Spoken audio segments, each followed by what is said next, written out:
Hello，各位小朋友，歡迎嚟到123老師頻道。今日我哋要講一個好特別嘅生日故事，個主角係一隻好可愛嘅小羊，咩咩。開始之前，我哋一齊讀一次個故事名啦。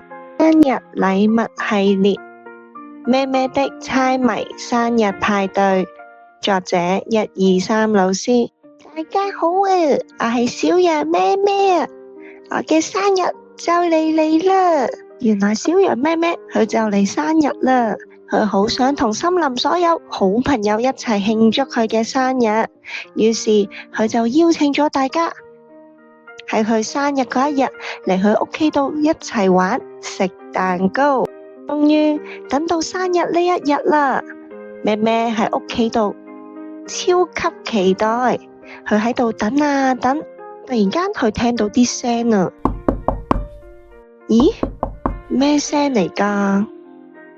哎呀，小朋友，你哋講得好啱啊！原來係敲門嘅聲嚟㗎，會係邊個嚟呢？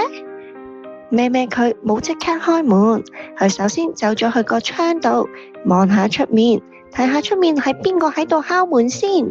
哦，喺出面有兩隻長長地、好多白色毛，仲識得喐下喐下嘅耳仔喎。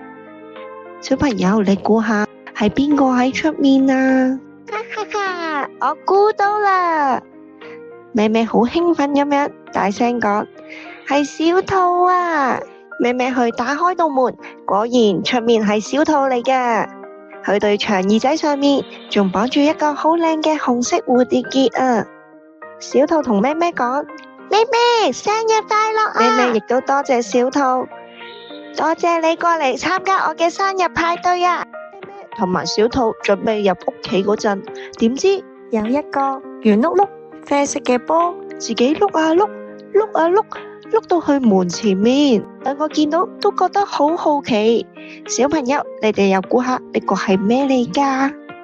咩咩想攞起個波嚟睇下嗰陣時，咩咩同埋小兔都嚇咗一跳啊！因為個波突然之間伸咗4隻腳同埋一個頭出嚟。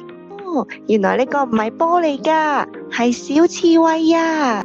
小刺蝟同咩咩講，咩咩祝你生日快樂！咩回應返小刺蝟，小刺蝟多謝你過嚟參加我嘅生日派對啊！咩同朋友仔傾得好開心嗰陣，突然間又有。今次邊個嚟咗呢？咩咩再跑到個窗前面望下，佢見到有一條好粗嘅繩由上面伸咗落嚟，條繩下面仲吊住咗一個圓碌碌揈下揈下嘅嘢，唔知咩嚟㗎。小朋友，你哋知唔知係咩嚟㗎？咩將塊面貼近啲個玻璃，睇真啲。哦，原來唔係繩同埋波啊！係小老虎長長嘅尾巴嚟㗎，佢用條尾吊住咗一個裝滿水嘅透明小魚缸，魚缸入面仲有一條小金魚啊！小老虎同小金魚一齊同咩咩講，咩咩生日快樂啊！咩咩都回應佢哋，多謝你哋嚟參加我嘅生日派對啊！當咩咩正準備閂埋屋企道門嗰陣，門外面竟然有一個綁住紅色蝴蝶結嘅禮物盒，自己行啊行過嚟咩咩屋企門口啊！小朋友，你估下呢個係咪真係一個禮物盒？點解佢會識得行咁神奇嘅？間個禮物盒伸咗個頭出嚟，將咩咩嚇咗一跳啊！原來呢個係烏龜快遞員個殼嚟㗎。烏龜快遞員同咩咩講，咩生日快樂啊！你啲好朋友買咗啲禮物，請我攞過嚟送俾你做生日禮物㗎。哦，原來烏龜快遞員係過嚟幫朋友仔送生日禮物俾咩咩㗎。咩咩講咗多謝之後，就喺咁多位朋友嘅陪伴下，打開咗個禮物盒啦。入面裝滿咗佢最中意嘅玩具啊！有綠色嘅小巴、紅色嘅雙層巴士，好中意啊！屋企入面，咩咩都抱住小朋友送俾佢嘅禮物實一實，因為佢感受到大家都好錫佢，好愛佢啊！佢真係好開心啊！咩咩好開心，但係佢覺得今日嘅生日會好似少咗啲好重要嘅人啊！小朋友，你哋知唔知仲差邊個好重要嘅人未嚟啊？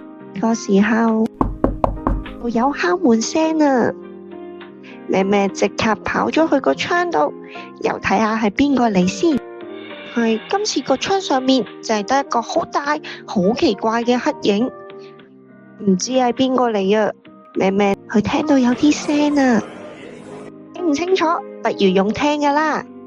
咩咩行到去個門側邊，用自己個小耳朵，好專心咁聽下出面到底係邊個嚟噶？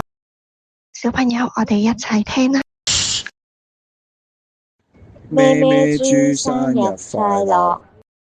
咩咩即刻興奮到彈起咗，好大聲講：係爸爸媽媽嚟咗啊！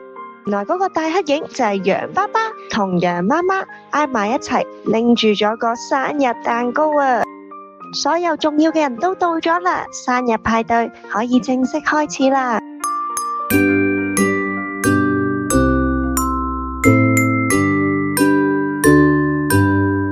一個好驚喜嘅生日派對啊！唔係因為收到啲咩禮物，而係大家花咗好多心思去俾啲驚喜咩咩。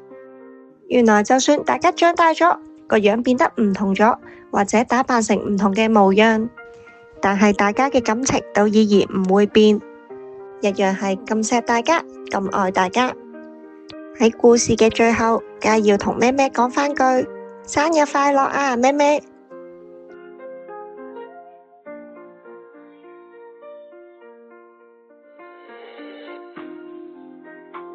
如果你都想要一個屬於你自己嘅故事，歡迎叫爸爸媽媽與123老師聯絡。